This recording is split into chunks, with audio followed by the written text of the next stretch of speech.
हमारी ड्यूटीज, हमारे राइट्स की बात कर रहा है, तो ये हमारे लिए बहुत गर्व की बात है।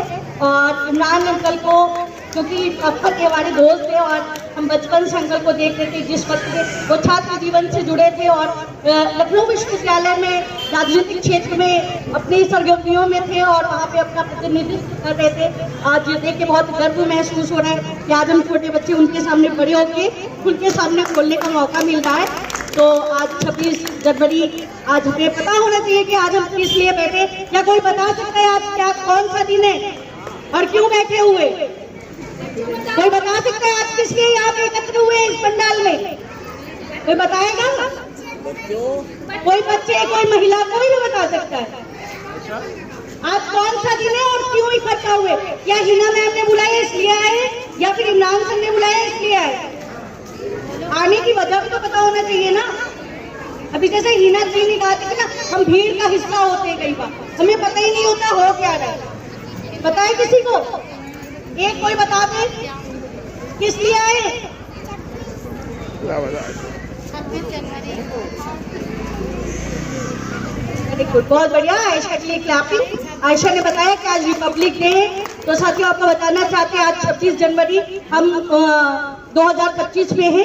जैसे कि हमारे देश का जो संविधान था 26 जनवरी 1949 को बनाया गया, देश का संविधान जो 2 साल 11 महीने और 18 दिन में बना, जिसको भारत को एक गणराज्य बनाने की बात है।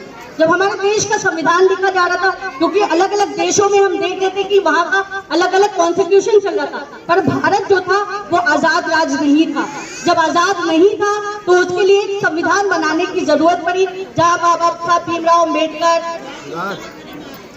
चाचा नेहरू, सरोजिनी नायडू, अबुल कलाम आजाद साहब सबने मिलकर इस संविधान को लिखने में अहम भूमिका निभाई। जहां पे निर्माता सभा के अध्यक्ष के रूप में डॉक्टर भीमराव अम्बेडकर देश के संविधान को गढ़ रहे थे, जहां बात हो रही थी समता, समानता और सादगी की।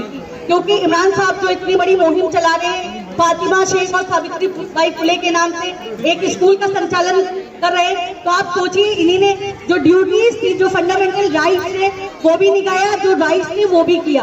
क्योंकि लोगों को अधिकारों के बारे में जब तक पता नहीं होगा तो कैसे आप आगे बढ़ेंगे। और फिर उसके जब हमें पता है हमारा अधिकार है, शिक्षा हमारा अधिकार है, मगर ड्यूटीज हमारी पता होना हमें बहुत जरूरी है। जैसे आयशा ने कोट किया था कि हमें आपस में झगड़े नहीं करने और हमें गंदगी नहीं फैलानी है, किसी जानवर को मारना नहीं, ये हमारी ड्यूटीज है। अगर हम ड्यूटीज का पालन नहीं करेंगे तो हम देश के एक अच्छे नागरिक साबित नहीं हो सकते। तो हमें देश को, क्योंकि आपकी अधिकारों की लड़ाई थी तो इमरान साहब ने लड़ा, और आज आप लोग यहाँ पे बैठे, जो लोग विस्थापित हो चुके थे उनको एक अपना घर मिल गया। क्योंकि अगर आप शिक्षित नहीं है तो आप सभ्य देश और सभ्य समाज की स्थापना नहीं कर सकते हैं। तो आप जो बाबा साहब ने कहा कि शिक्षित हो, संगठित हो और संघर्ष करो, इसी के साथ इमरान साहब को और उनकी टीम की जो पूरी मेहनत है वो दिखाई दे रही है कि एक हफ्ते के अंदर अगर ऐसी परफॉर्मेंस हो सकती, आप सोच नहीं सकते अगर ये साल भर के अंदर परफॉर्मेंस क्या जवाब होता।